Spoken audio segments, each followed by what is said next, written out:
Hey, welcome back. It's WRUE in Tennessee. It's the Scribbling Woman.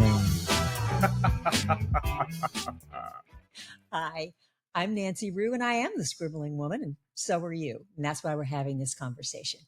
Here, we talk about the writerly life that is unique to you, no matter your age, your season, or where you are in your creative journey. You are now an official Scribbly, so let's talk. We're going to start with a story.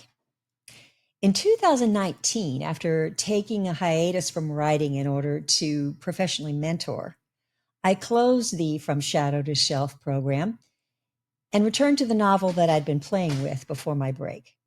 Now, before that break, I'd written and traditionally published 13 grown-up novels, all contemporary women's fiction, and I re-entered the fiction world with full confidence.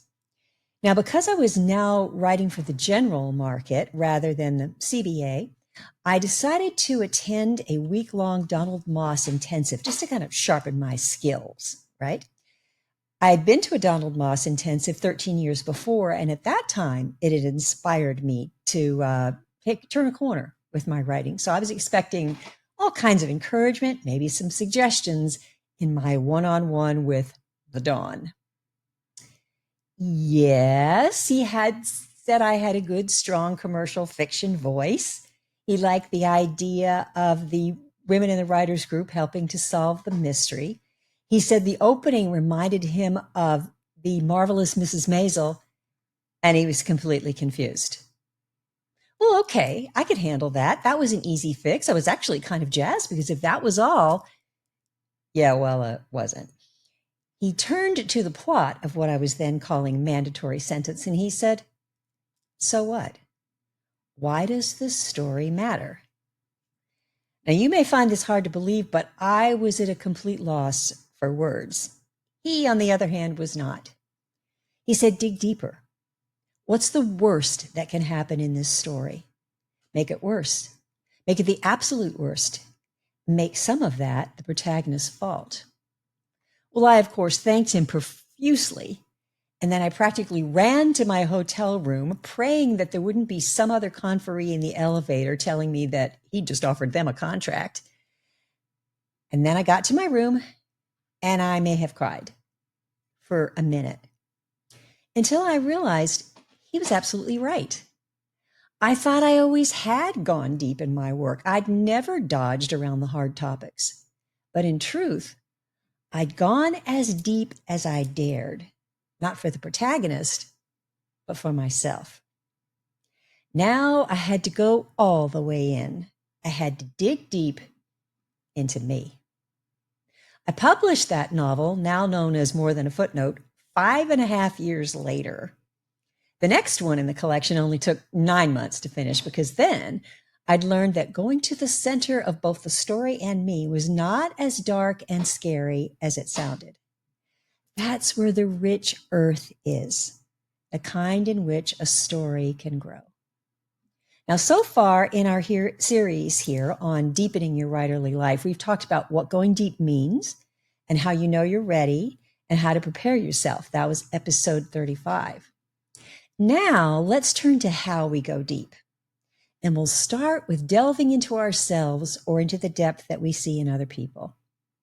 Now, even discovery writers, those of you who find out what you want to write about as you write, will at some point need to do a deep dive into the parts of yourself or those you want to depict. No matter where or when in the creative process we do this, I think there are at least 5 approaches. You might use them all. You might use some. You might use none, but I hope these will inspire you to find your own. First of all, where is the deep wound? Where does the pain come from? It so happened that at the time of my meeting with Donald Moss, I was at a turning point in the way I defined myself. My spiritual life had changed. I was hungry for real truth, not pat answers. And it made me long to write for people who wanted nothing whatsoever to do with the kind of religion I wanted nothing to do with either. I was more interested in helping them to ask themselves, what if? and find something beyond themselves and yet also within them, something that could guide and empower and save them from their false selves. The way I perceived myself was also shifting. I was still, relatively bright. I had all my faculties. I was still well educated, successful, independent. But I'd found that although I'd thought I had control over that, I basically had doodly squat. I didn't cause everything and I couldn't fix everything. If I didn't discover what truly guided me now, I was lost, which meant I had to shake the lineage of achieving and accomplishing and live into what mattered. And that meant I had to write for every woman who drives herself to be successful, worthy, the best, because of a wound she suffered far back in her life. I wanted to write for every woman who comes against a situation in which that MO no longer works. You too can ask yourself what injustice or unrealistic expectation, real or perceived, misshaped you in some way. Having to grow up too soon and take on responsibility too heavy for a kid? Not being taken seriously enough? Never being told you were pretty dang awesome? Can you look into that wound and see what it's telling you? And can you look at what story might be waiting to unfold? Now, as I ask the following questions, push pause if you want. Take a moment to ponder or jot it down for some future thinking time. A second approach is to ask, what is the ongoing struggle? That thing that keeps coming up because it longs to be resolved.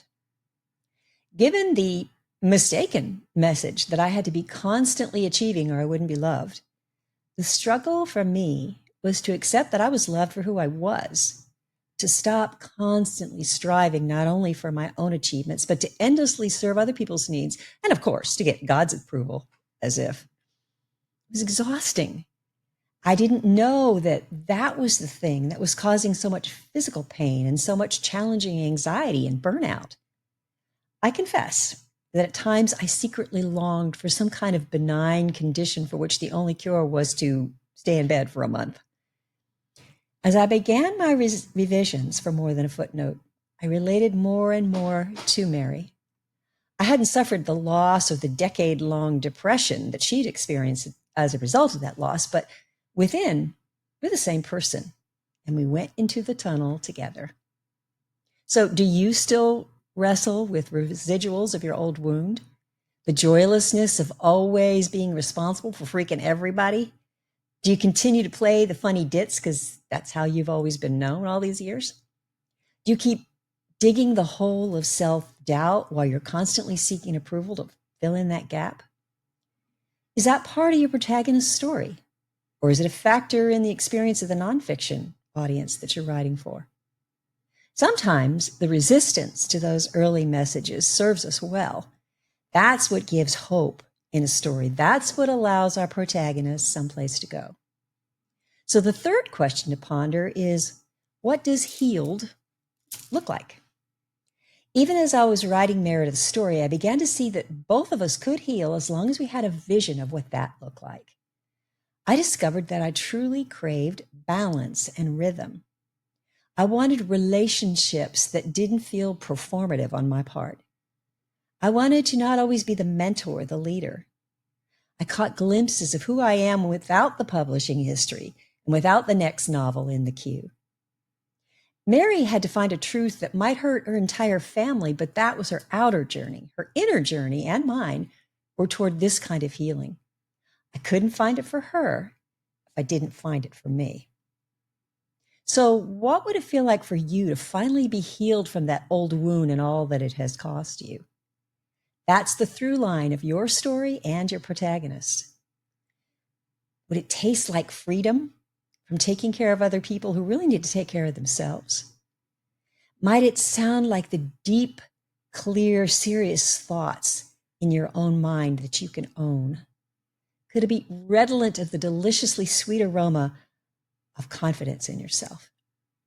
That's the hidden need in a story. And the meeting of that need, the healing, creates the satisfying ending, but only if you've gone deep and allowed your reader and yourself to feel it powerfully in the beginning. Now, our fourth approach is to ask, what are the obstacles? What stands in the way of that healing? When this really took hold for me in the writing of More Than a Footnote, I thought Mary and I were going to embrace our healing and quickly emerge as our completely authentic selves. Yeah, as my daughter said to me at the time, Mom, this is going to take a minute. Obstacles inevitably appeared like red lights when you're late for an appointment. I disappointed people when I closed my mentoring business. I had to experience 29 rejections of my manuscript because I wasn't fitting a mold. Some of my former readers said I wasn't writing Christian enough. Even more was true for my protagonist. Some of the people in Mary's life were afraid for her. Others were now afraid of her. Eventually, life as she knew it turned on its head, and at one point, she wanted to go back into the depression cell. For any of us, not everybody's going to go, yay, rah, when we transform. People may not like it when you choose healing over helping. Those who enjoy that wacky, whimsical side of yourself don't find you to be as much fun as you used to be. Once you get some confidence on you, the party crasher may work harder to bring you down to their level of insecurity. The overcoming of those obstacles shapes our journey, and they create the story of your protagonist. Let's not forget the most daunting obstacle is also often found in ourselves. Who is this person who takes time for her own creative pursuits? Am I being selfish? Am I taking myself too seriously? Am I becoming conceited? Years of skimming the surface to avoid those scary depths means the neural pathways have to be created. That's scary, right? The devil you know and all that. All of this takes us deeper into our stories. It makes them more relatable, more real. Now, finally, what are the fears if healing does happen? Somebody, and I don't recall who, said that it's fear of success rather than fear of failure that causes us to self-sabotage. Sit with that for a moment. If I treated my workaholism, would I turn into a slug? Would I become restless and bored? Would I no longer know who I was? Wouldn't it be easier to just keep striving? If I lived into what I truly believed, would I have to risk speaking it too? Wouldn't it be safer to keep pretending? The stakes were raised for Mary, my protagonist. If she truly had emerged as herself, would she then have to live with her past mistakes? Could she? And what of you? If you stop taking care of everybody else, are you afraid no one will take care of you or that the world around you will collapse? If you no longer feel the need to play court jester, will you be able to go to parties? Will serious-minded people be attracted to you and you'll wonder if you're a fraud? If you step out in confidence and are well received, would that also make you vulnerable? That is what brings your protagonist to the moment of decision, a moment that is sometimes bleak. It creates the point of no return that so often eludes us when we write and when we live. This is what it means to go deep. And that is how we go deep, both into ourselves and into our characters. We ask the hard questions, we answer them for ourselves honestly, and perhaps even painfully. And then we look for the healing. Now, none of this means that everything we write has to be directly autobiographical. We not only have deep wounds, we see them in other people. We see the ones that are practically universal. For instance, what female in the United States of America has not been affected by our society's preoccupation with weight? Who among us hasn't dealt with gender roles in some way? How can we live in this culture without having to resist the message, you don't have enough, you don't do enough, therefore you yourself are not enough? What's happening in our country right now? Political violence, the increase in racism, the rescinding of rights, those things are creating wounds that go deep in individuals. We can approach those wounds in the same way. What are the wounds? What are the ongoing struggles they create? What does healing from them look like? What are the obstacles in the way?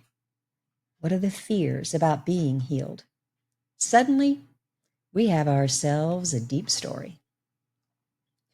Now, whether we write from a personal standpoint or from what we witness in the world at large, we do well to remember two words that have helped me when I've had apprehensions about going deep. These two words come from Joyce Magnan, author of The Prayers of Agnes Sparrow, who says simply, don't flinch. When you decide it's time to go deep, you may be afraid. You may feel naked. It may all seem dreadfully unfamiliar, and yet we make a commitment to ourselves, to our characters, and to our readers. We won't back away from the wound. We won't let the struggles overwhelm us. We'll stand up to the obstacles, which are usually in the form of other people's insecurities. We'll envision the healing and we will embrace it, fears and all. In a future episode, we'll talk about the beauty and the magic to be found in the depths. But in this discovery stage, wherever it appears in your creative process, trust yourself and honor your audience. They don't want to skitter across the surface of the water like a pebble you've thrown. They want to go deep with you. If you want to know more about Meredith's struggles, you can, of course, find more than a footnote on Ingram Spark and Amazon. You can also visit the Footnotes Substack newsletter, which is about the book and about you.